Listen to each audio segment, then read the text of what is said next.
Bienvenue dans Biz Kitchen.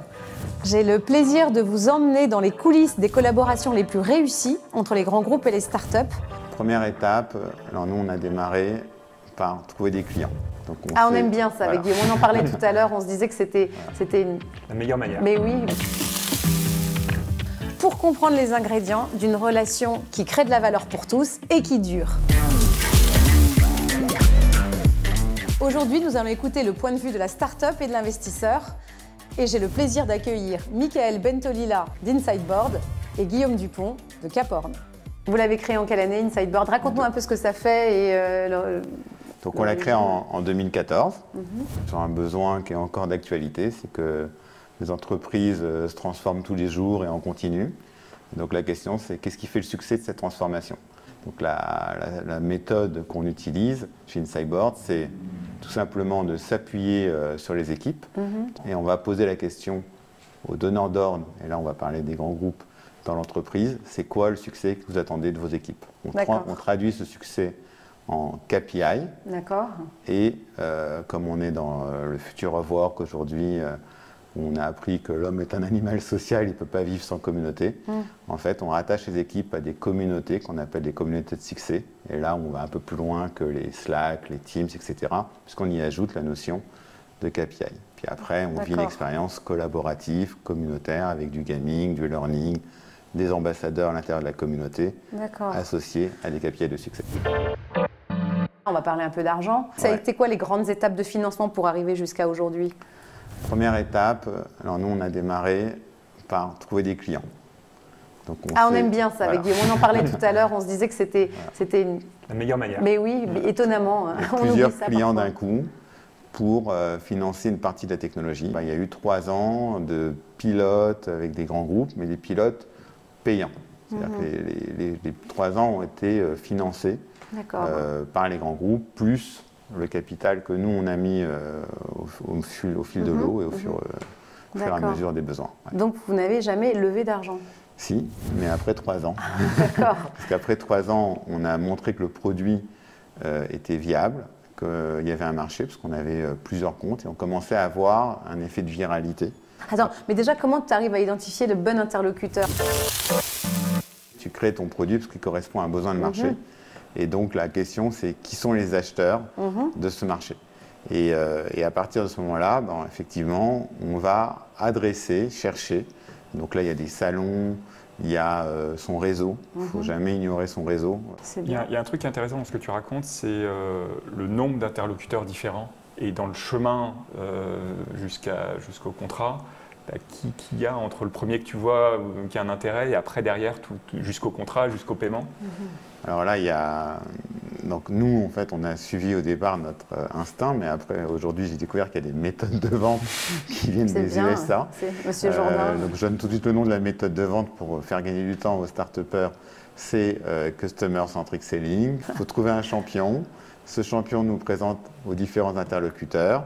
Et une fois qu'on a vu tous les interlocuteurs, on propose ce qu'on appelle un deck de valeur, où on a la solution Insideboard proposée au client dans son contexte. Et du coup, puisque c'est dans son contexte et que c'est adapté, souvent il y a une validation par l'ensemble des acteurs. Alors là, il faut être clair. Et patient. Un grand compte, c'est long. Tu disais qu'il y avait une méthode ou un moyen de raccourcir. Dis-nous ton secret. Si on fait une vente entre 50 et 100 K, on va se dire que la vente doit durer entre 6 et 9 mois. Si on dépasse ce délai, on n'est plus là-dedans. C'est-à-dire qu'on va faire appel aux achats. Ça peut donner lieu à un appel d'offres. Et donc là, on va pouvoir vendre un contrat à 300, 400, même 500 000 euros directement parce qu'on a fait un contrat de 18 mois dont la vente a duré 18 mois, mais qui peut durer 36 mois. Je vais faire une remarque toute bête, parce qu'il y a quelque chose qui dégage là, c'est qu'il aime vendre. Bah oui. Ça paraît idiot, mais en fait, c'est hyper important. Comment tu recrutes tes équipes de vente? En France, on n'a pas assez, je fais un appel, mais là, on ne sait pas à qui, de vendeurs B2B encore. Dans les écoles, on ne forme pas assez les gens à la vente complexe. On a un petit complexe, on n'aime pas vendre, voilà. Et donc, il manque de vendeurs. Donc, nous, on les a formés, on les prend de différents environnements et puis on les met à l'école de vente InsideBoard. Donc, on a créé l'InsideBoard Academy. Excellent. Avec toutes les méthodes de vente malin, qui va bien.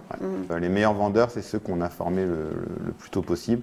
On a ce qu'on appelle le Sales Enablement. Donc, on a tout le package des sales. Donc, quand ils arrivent...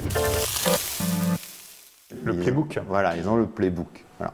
Avec les questions types, les méthodes types, il y a des scénarios de vente. Qui fait les formations dans ton académie? C'est une équipe dédiée en interne. Ouais. Quand le projet se met en place, donc ça y est, le pilote commence, qu'est-ce qui, dans ton expérience, fait que c'est fluide ou une erreur que vous aviez faite et que tu ne referais plus? Il y a un interlocuteur unique, il y a un suivi régulier. Donc nous, on met en place une équipe de Customer Success Manager. Donc on a appris ça des États-Unis. Là-bas, il n'y a pas de boîte SaaS sans Customer Success Manager. Combien de personnes? C'est à peu près une pour 5 à 6 clients dans les grands comptes. Pour les grands comptes, Et qui a un rôle physiquement, qui fait des points réguliers, qui fait du suivi de projet. C'est vraiment le point d'entrée unique qui va gérer la relation avec le client. Donc nous, on crée chaque trimestre des Success Reviews. Donc un Success Review, c'est qu'est-ce qui a bien marché, qu'est-ce qui a moins bien marché et comment on s'améliore. Donc il faut être toujours dans... Je pense que le grand groupe, il ne faut pas le prendre comme quelqu'un qui fait juste acheter un service, il la paye. Maintenant c'est bon. C'est vraiment une logique d'amélioration continue qu'on doit avoir dans les boîtes. De même que les sales doivent l'avoir, l'expérience qu'on a avec ce client doit se transmettre dans toute la boîte. Petite question complémentaire, vente de produits à des grands comptes, c'est le même produit, il y a du custom, ils te demandent, tu dis non, comment tu gères ça? Si la demande du client rentre dans l'ADN d'InsideBoard, on l'intègre dans la roadmap et on donne de la visibilité au client pour lui dire ok, à tel moment on va faire cette évolution pour vous. Ça peut être dans un an, donc très important pour scaler, de ne pas faire que du custom, sinon on ne peut pas scaler, on ne peut pas passer à l'échelle. Si on n'a que des demandes particulières, c'est impossible. Un autre point dont on n'a pas parlé, c'est le marketing. Comment tu fais pour te faire connaître, pour faire reconnaître auprès de ces grands acteurs? Donc on a attaqué un client qui avait besoin de déployer Salesforce et de réussir l'adoption de Salesforce. Une fois que ce client a été un succès, on a typiquement communiqué avec ce client et été voir d'autres clients qui avaient aussi des enjeux d'adoption et de succès autour de leur programme Salesforce. Et comme ça crée une boule de neige sur un marché. La gestion de l'écosystème, c'est un élément crucial dans tout ce que tu racontes, que manifestement vous gérez très bien. Tu m'avais parlé du Gartner. Qu'est-ce que vous avez fait avec eux? Et ça a eu un effet, quand tu as été Cool Hunter Gartner sur un nouveau segment, ça a eu un effet vraiment rapide sur le business? Ou ça a mis du temps à se diffuser? Alors, en France, c'est un effet surtout rassurant pour les clients. Par contre, aux États-Unis, dans lequel justement on c'est en train d'aller. Voilà, c'est ça. Là, ça a un vrai effet puisque toutes les DSI, toutes les directions métiers lisent en fait les rapports Gartner pour lancer des appels d'offres et pour consulter les entreprises du Gartner. Mais en tout cas, ce que j'aime bien dans ton témoignage, Michael, c'est qu'on met beaucoup l'accent sur la vente, sur la capacité à vendre et sur le facteur humain finalement au cœur de la transformation. J'aime bien l'idée que ça repose énormément sur tes capacités à avoir des bons vendeurs, à avoir ensuite un bon marketing et un bon suivi humain et relationnel en interne et évaluer régulièrement qu'on est dans la bonne direction, recadrer.